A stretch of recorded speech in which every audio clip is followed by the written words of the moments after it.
Hello दोस्तों, कार्यशाला की सुरक्षात्मक सावधानियाँ। कार्य करते समय हमें किन किन बातों का ध्यान रखना चाहिए।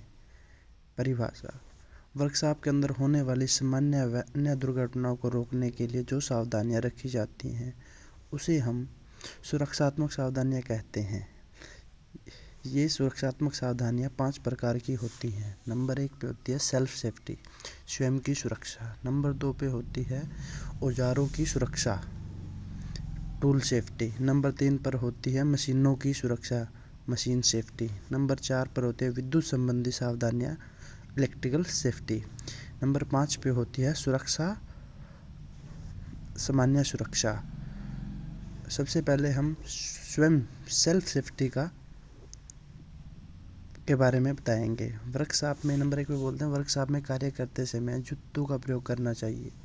वर्कशॉप में कार्य करते समय ढीले कपड़े नहीं पहनने चाहिए, केवल टाइट यूनिफॉर्म होनी चाहिए।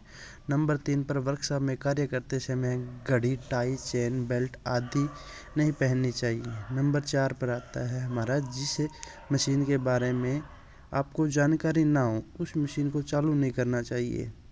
नंबर 5 पे आता है चलती हुई मशीन की मरम्मत नहीं करनी चाहिए।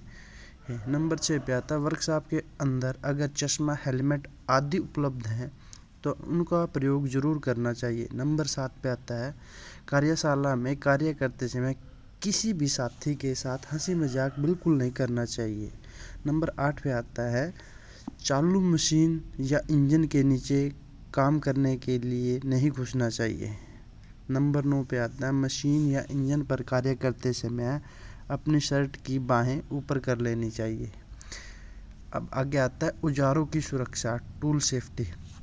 नंबर 1 पे आता है कार्यशाला में काम करने से पहले सभी औजारों के बारे में पूरी तरह जानकारी होनी चाहिए। नंबर 2 पे आता है नापने वाले या फिर काटने वाले औजारों को एक साथ नहीं रखना चाहिए। नंबर 3 पर आता है औजारों को उपयोग में लाने से पहले और बाद में उन्हें अच्छी तरीके से साफ करके रखना चाहिए। नंबर 4 पर आता है औजारों को ग्रीस और तेल इत्यादि में नहीं लगाना चाहिए। यदि औजार की ज़रूरत नहीं है तो उसे टूल बॉक्स में रख देना चाहिए। नंबर 6 पे बिना हैंडल वाले औजारों का उपयोग नहीं करना चाहिए। खराब औजारों को काम में नहीं लेना चाहिए। उसके बाद आता है हमारा मशीनों की सुरक्षा, मशीन सेफ्टी। नंबर 1 पे आता है जिस मशीन को हम चालू करना है उसके बारे में हमें पूरी जानकारी होनी चाहिए। नंबर 2 पे वर्कशॉप में रखी हुई मशीन को हमें प्रतिदिन साफ करना चाहिए ताकि वह सुरक्षित रहे और ख़राब नहीं हो। नंबर 3 पर जिस मशीन को लुब्रिकेशन की आवश्यकता है उसके लुब्रिकेशन का पूरा ध्यान रखना चाहिए और जिस मशीन में कूलिंग की आवश्यकता है उसमें कूलिंग का ध्यान रखना चाहिए। बिना ज़रूरत मशीन को नहीं चलाना चाहिए। नंबर 5 पे आता हूँ चालू मशीन को छोड़कर नहीं जाना चाहिए। नंबर 6 पे जिस मशीन में से आवाज़ आती है या फिर कोई नट बोल्ट लूज है तो हमें उसे आवश्यकता अनुसार टाइट करना चाहिए। नंबर 7 पर मशीन पर कार्य करते समय यह पता होना चाहिए कि मशीन सही से कार्य कर रही है या फिर नहीं, और अगर नहीं कर रही है तो उसकी मरम्मत करनी चाहिए। नंबर 8 पर आता है आवश्यकता अनुसार मशीन का पर डेंजर लिखा होना चाहिए या फिर लिख देना चाहिए। इसके बाद आता है हमारा विद्युत संबंधी सुरक्षा, इलेक्ट्रिकल सेफ्टी। नंबर 1 पे आता है कटी हुई वायरिंग पर इंसुलेटेड टेप लगा देनी चाहिए। नंबर 2 पे आता है यदि कहीं पर वायरिंग में लूज कनेक्शन है तो उसे टाइट करना चाहिए। बिजली से संबंधित कार्य करते समय मेन स्विच बंद कर देना चाहिए। वर्कशॉप में कार्य करते समय यदि ज़रूरत हो तो अन्य स्विच को भी बंद कर देना चाहिए। बैटरी को हमेशा चार्जिंग रूम में ही चार्ज करना चाहिए। नंबर 6 पे आता है मशीनों के मूविंग पार्ट्स के नज़दीक से निकले हुए तार को सही तरीके से दबाना तथा बांधना चाहिए ताकि मशीन में आकर कटे नहीं। सभी इलेक्ट्रिकल मशीनों को अर्थ कर देना चाहिए ताकि कोई करंट का झटका महसूस ना हो। नंबर 7 आता है सामान्य।